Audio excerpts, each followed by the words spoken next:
खबर राजधानी लखनऊ से सामने आ रही है, जहां समाजवादी पार्टी की महिला उपाध्यक्ष समयून खान के नेतृत्व में उत्तर प्रदेश में महिलाओं की सुरक्षा को लेकर एक बड़ा और शांतिपूर्ण प्रदर्शन आयोजित किया गया। ये प्रदर्शन हजरतगंज चौराहे पर किया गया था, जहां पार्टी की महिला कार्यकर्ताओं के साथ समयून खान ने प्रदेश सरकार की नीतियों और महिला सुरक्षा पर उसकी विफलताओं के खिलाफ आवाज उठाई।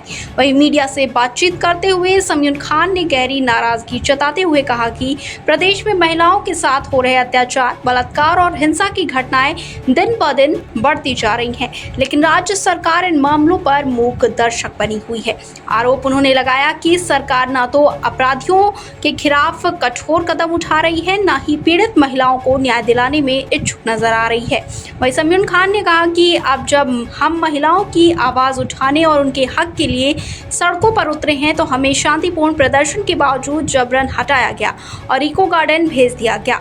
ये दर्शाता है कि ये सरकार न सिर्फ महिलाओं की समस्याओं को अनदेखा कर रही है, बल्कि जो भी सरकार से सवाल करता है उसकी आवाज को कुचलने का काम कर रही है।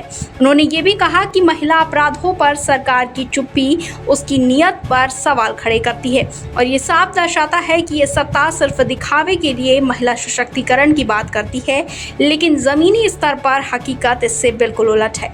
समयून खान ने आगे कहा कि समाजवादी पार्टी की महिला इकाई ऐसे अन्याय के खिलाफ संघर्ष करती रहेगी और जब तक प्रदेश की हर बेटी खुद को सुरक्षित महसूस नहीं करती, तब तक हम चुप नहीं बैठेंगे।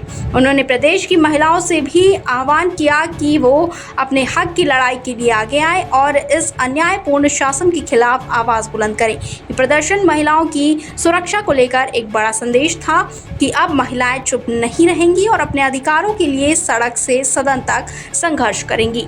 लखनऊ से संवाददाता सुभाष चंद्र की रिपोर्ट। चौराहे पर प्रदर्शन कर रहे थे, मुख्य क्या विषय था?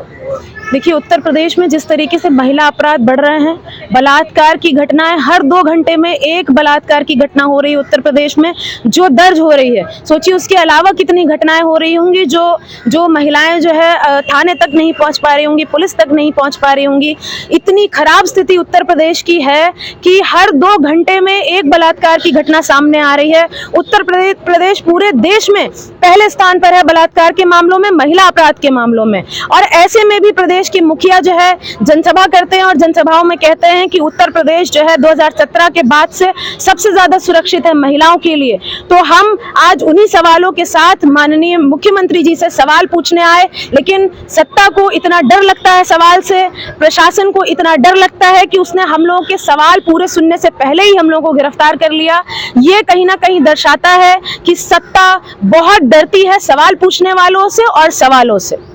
आज लोग भारी संख्या में प्रदर्शन कर रहे हैं, आप लोग को उठा गया, इको गार्डन भेज दिया गया, क्या कहेंगे इसको लेकर? देखिए, मैं यही कहूंगी कि ये एक तरीके से लोकतंत्र की हत्या है। हम लोग कोई भी आपत्तिजनक, हम लोग के पास पोस्टर नहीं थे, कोई भी आपत्तिजनक सवाल नहीं थे।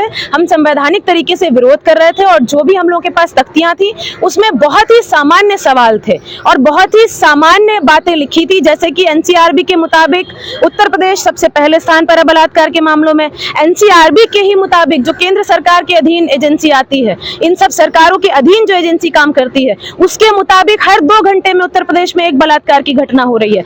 वो सारी हमने तख्तियों पर लिखी हुई थी, लेकिन प्रशासन को इतना डर था कि हम लोगों को दौड़ा करके, घसीट करके वो तख्तियां हमसे छीनी जा रही थी, ताकि कहीं ना कहीं जो सच्चाई है वो बाहर ना निकलने पाए और घटनाएं इसी तरीके से होती रहे। कहीं ना कहीं सत्ता जो है सवालों से मुंह छुपा रही है और मुंह छुपा रही है। इसी का नतीजा है कि आज हम लोगों को हजरतगंज चौराहे से सवाल पूछे बिना घसीट करके यहाँ लाया गया और इको गार्डन में डाल दिया गया।